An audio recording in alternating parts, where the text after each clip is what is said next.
너 우리 경기도의 경기라는 이름이 내년이면 무려 1000년이 되는 거 알아? 1000년? 1000년이라고 하니 왠지 환상 속의 도시 같다. 1000년의 해를 맞이해서 경기도에서는 투어를 다니며 우리 도민들의 의견을 모으고 있대. 모아서 뭐하게? 우리의 의견을 모아 정책이 되게 한다는 거지. 단순히 1000년이 된 환상 속의 도시가 아니야. 우리의 상상이 현실로 구현되는 곳이야. 대한민국의 심장 경기도.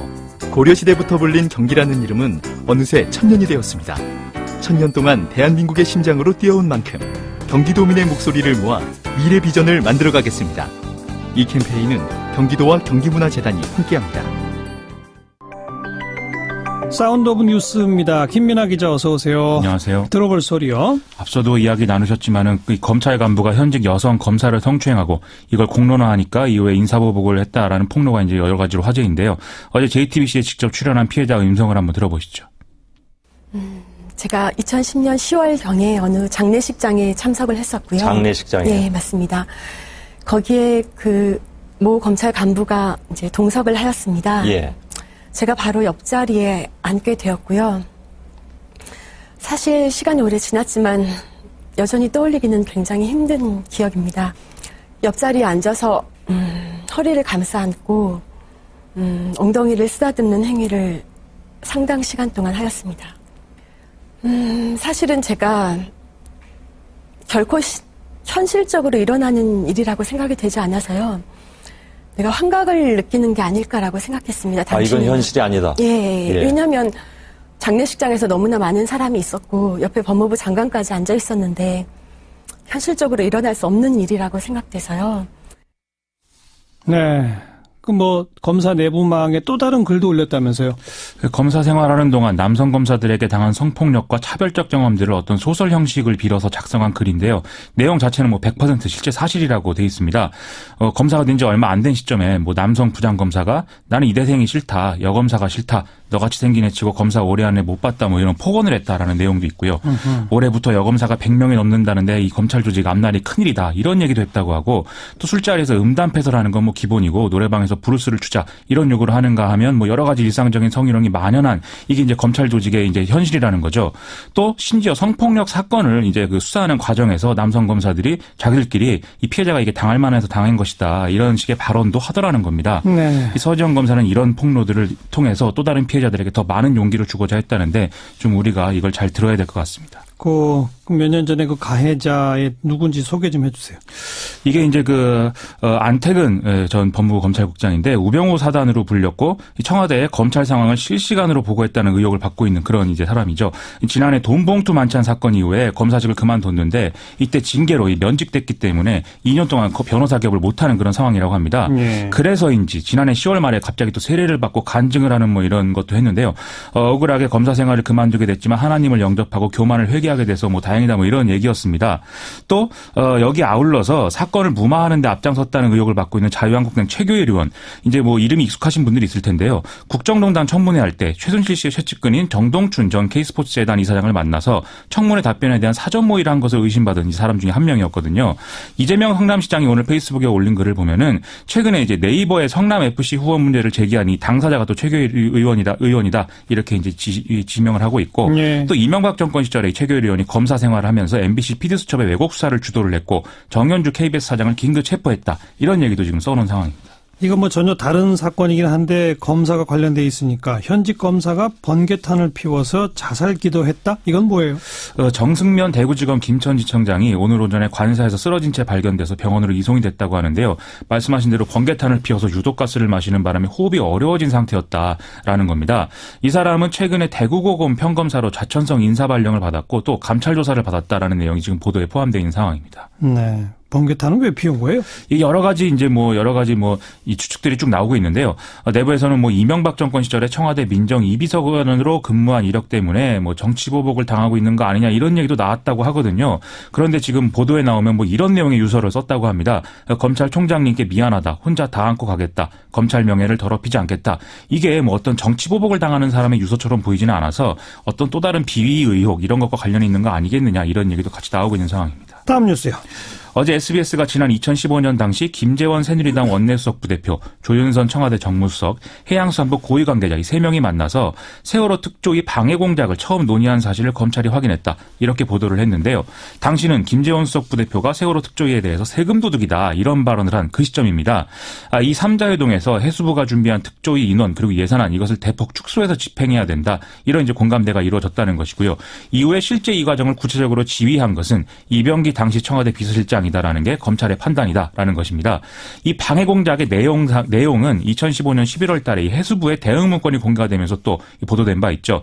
검찰은 이와 관련해서 김영석 전 해양수산부 장관을 어제 피의자 신분으로 불러서 조사를 한 상태입니다. 유가족들은 세월호 특조위 방해는 청와대가 주도한다 이런 얘기했었는데 그게 사실로 확인되겠네요.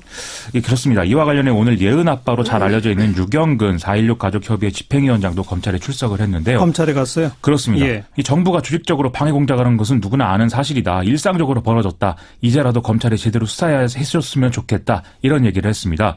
또 검찰은 지난 25일에 국가기록원을 통해서 사건 관련 정부 기록물을 확보했다는 사실을 오늘 밝히기도 했습니다. 네, 뭐 하루하루 가면 갈수록 참 별의별 일들이 다 밝혀지는군요. 큰일입니다. 다음 뉴스요. 화재로 39명의 사망자가 발생한 세종병원에 대해서 경찰이 불법 증축이나 소방 안전 문제 이외에도 갖가지 탈법 또 불법 행위에 대한 수사를 진행 중이다. 이런 소식입니다. 오늘 한겨레와 문화일보 등의 이제 보도를 쭉 보면은요.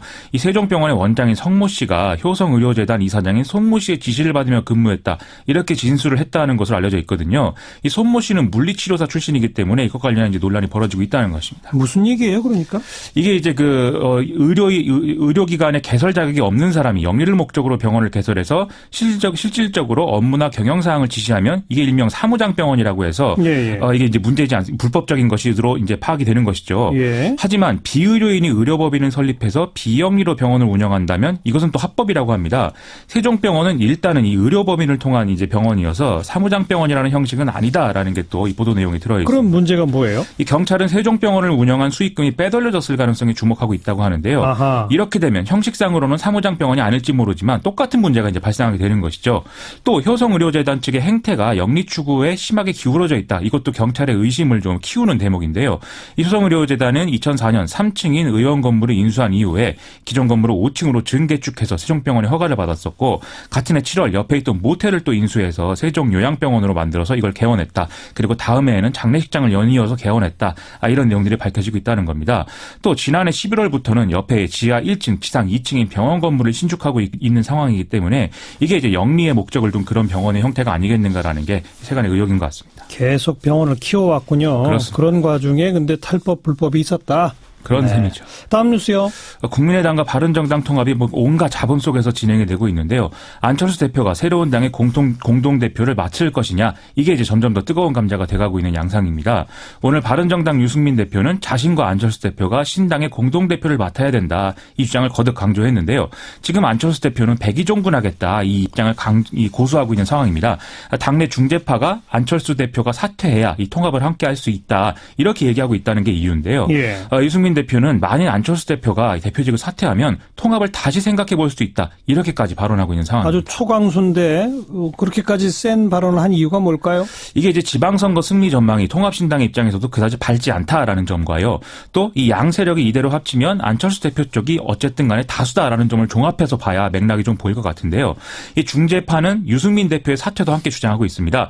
즉 제3의 인물이 대표를 맡은 상태로 지방선거를 치르자라는 것인데요. 이러면 제3의 인물이 누구냐에 따라서 바른정당의 추가 탈당 아니면 중재파의 추가 합류 이 폭이 달라지기 때문에 양대 세력의 희비가 엇갈릴 수 있는 그런 상황이라는 것이죠. 또 지방선거 관련해서는 국민의당 통합파들이 안철수, 유승민 누구든 서울시장에 나가야 된다. 그리고 안철수 대표와 관련해서는 부산시장 출마도 고려 대상이다. 이런 얘기를 동시에 하고 있는데 이것과 관련해서는 안철수 대표는 지금 의원이 아니지만 유승민 대표는 현역 의원이기 때문에 지방선거 나서기가 또 어려운 상황 아니겠습니까? 또 결단을 한다 해도 부산시장이 아니고 부담이 더 큰 서울시장에 나가야 되는 그런 상황이 될 수가 있기 때문에 때문에요. 결국 지방선거 이후까지 고려한 두 사람의 어떤 힘겨루기 등등이 이런 상황을 만들고 있다라는 게 정치권에서 나오는 얘기인 것 같습니다. 자, 다음 뉴스요. 이른바 어금니 아빠 이영학에 대한 결심 공판이 오늘 열렸는데요. 검찰이 사형을 구형했습니다. 피의자가 범행을 반성하고 있는지 의문이고 계획된 중대범죄이고 사체를 유기하고 동정심을 이끌어내려는 행위 등을 한 걸 볼 때 죄질이 무겁다라는 건데요.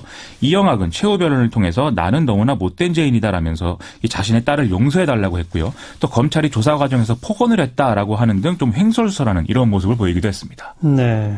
그 이영학의 딸도 기소됐잖아요? 그렇습니다. 검찰은 이영학의 딸 이모양에게는 지금 징역 장기 7년, 단기 4년을 구형한 상태인데요.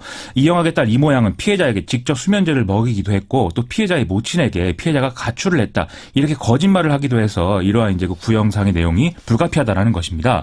또 검찰은 아울러서 이영학의 기부금 모집을 돕고 보험 사기에 가담한 혐의로 이 친형인 이모 씨에게 징역 2년을 구형했고요. 또 이영학의 도피를 돕고 이 도피 은신처를 제공한 혐의인 지인 박모 씨에게는 징역 1년을 구형을 해서 상당히 좀 강한 이런 구형이 내용이다. 이런 평가를 지금 듣고 있는 상황입니다. 뭐 검찰은 이영학에게 사형 구형하면서 뭐 분노 이런 단어까지 썼다면서요? 그렇습니다. 이게 이제 뭐 우리가 일반적으로 볼 때 사회적으로 여러 가지 파장이 일었고 또 우리가 상식선에서 볼 때도 좀 용납할 수 없는 그런 범죄였기 때문에 검찰도 이를 충분히 반영을 해서 좀 극형을 극형을 집행하는 게 불가피하다. 이런 취지로 구형을 한 것으로 그렇게 해석이 되고 있습니다. 재판부의 판단이 어떻게 나올지 좀 지켜봅시다. 수고하셨어요. 고맙습니다. 김민아 기자였습니다.